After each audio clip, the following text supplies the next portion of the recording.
Now we'll move on here and talk about consecutive plays made on that second possession by Eric O'Neill.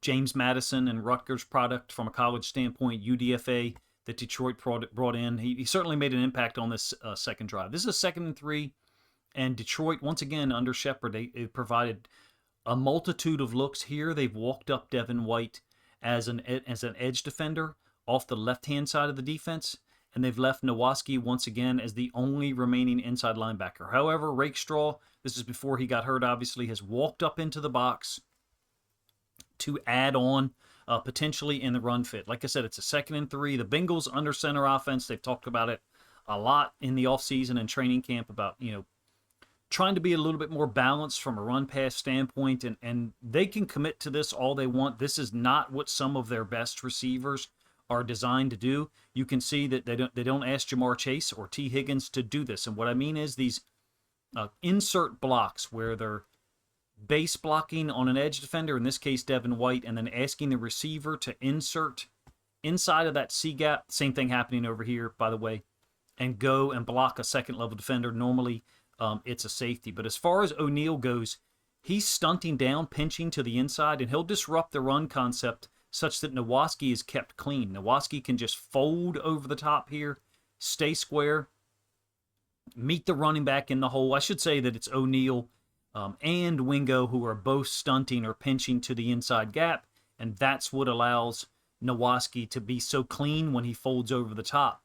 It's not the only way to disrupt those wide receiver insert schemes, don't get me wrong, but in this case, it worked out really well. Nice call, in my opinion, from Kelvin Shepard on a 2nd and 3. And oh, by the way, Jamar Chase is on the field, so Kelvin Shepard, doesn't know the play call, obviously, number one. And number two, with Jamar Chase out there, he's a constant threat to possibly get the ball down the field. Really nice job, if you ask me, by Eric O'Neill of stunting, pinching to the inside, and then trying to get upfield and disrupt that running back such that O'Neill, doesn't just get washed down and forces the running back's path to kind of almost jump cut a little bit or veer outside, and Nowaski can meet him in the hole. There's a lot to break down with this play. This is after Nowaski's tackle for loss on that 2nd and 3, creating a 3rd and 4 again. It's on Cincinnati's second possession. First of all, Detroit's going to play man free or cover one. O'Neill is going to get the quarterback hit. I believe I misspoke in my reaction video Thursday night and called it a sack. But either way, this was a really big moment on the second possession. They have got a stop on the first one, and here they hold the Bengals to a field goal. I'm going to come back to the all-22 angle here in a moment. I'm going to talk about the end zone for a moment.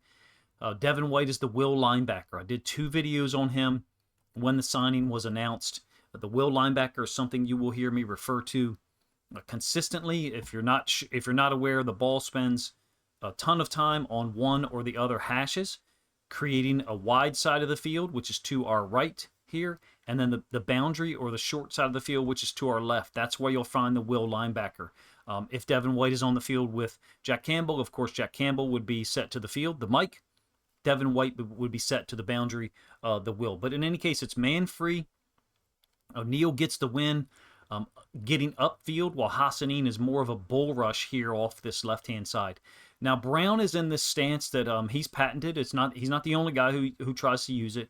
I have found where his 3rd, 4th steps is very difficult for him to stay balanced, in my opinion, in particular when he does these kind of pseudo jump sets. So it's not a typical pass set where he's getting some depth off at an angle, whether it's, people refer to it as A, B, C type angles.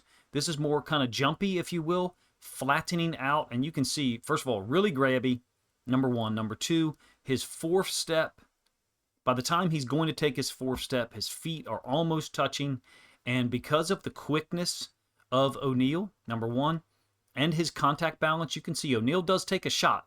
Don't get me wrong, at the outset, trying to rush here. He does take a shot from Orlando Brown there, and then is able to accept it, continue getting upfield. It's not just about the bend, it's about the contact balance, the ability to stay on your track and adjust to the pass set that the tackle is using. In this case, more of a flatter set by Brown as opposed to a pass set at an angle. And in my opinion, this makes you a little bit more susceptible to upfield rushes. I think Brown didn't respect him, to be honest with you. This was an amazing moment, man. Consecutive plays. I didn't know that it was O'Neal on the 2nd and 3. We obviously knew at this point, since I've broken it down, number one, but earlier this morning when I got access to the film, to see these plays made back to back, first by Hassanin, the sack, and then the tackle with Nowatzki on the first possession, and then here O'Neal, kind of the inverse or the reverse, I should say, stunting to the inside to clear a path for Nowatzki, and then the quarterback hit. Is really a great moment, I think, for Shepherd's defense, for the whole Lions fan base, really. All 22 angle of the same play. I'm going to break this down a little bit more. You do have, I think, Rakestraw versus Chase up there at the top of the screen, spot shadowed or magnified, I should say. O'Neal is down here at the bottom. You can pay attention to him versus Orlando Brown if you want. But the coverage to the boundary, this is man free. So Devin White is playing man on the running back, and Rakestraw is playing man on Chase. Yeah, there's a lot of contact there between Rakestraw, who tries to long arm with the outside arm here, and then get his inside arm on Chase. But Chase is very physical and extremely strong too. He's, I think, really adept at being able to push off and get away with it. Here, he certainly takes two hands and gets into, Rakestraw's face mask. Burrow has already come off of that read. So I recognize that some people don't like me stopping and talking about this. That's how I know how to break down film. So, feel free in the comment section to let me know if you like or dislike someone stopping and starting the film so often. But you get an idea of the path here that O'Neal took to get around Orlando Brown. No help at all.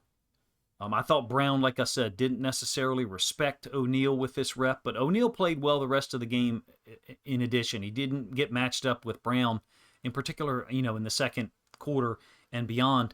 You can expect to see this type of concept a ton, into the boundary. And what would happen in previous years is this was Anzalone. He would cover these routes well. I'm not sure that Barnes or Rodriguez is the guy to cover these snag wheel, curl wheel, slant wheel concepts with the consistency that Devin White does here against Chase Brown, who's a pretty good pass receiving running back.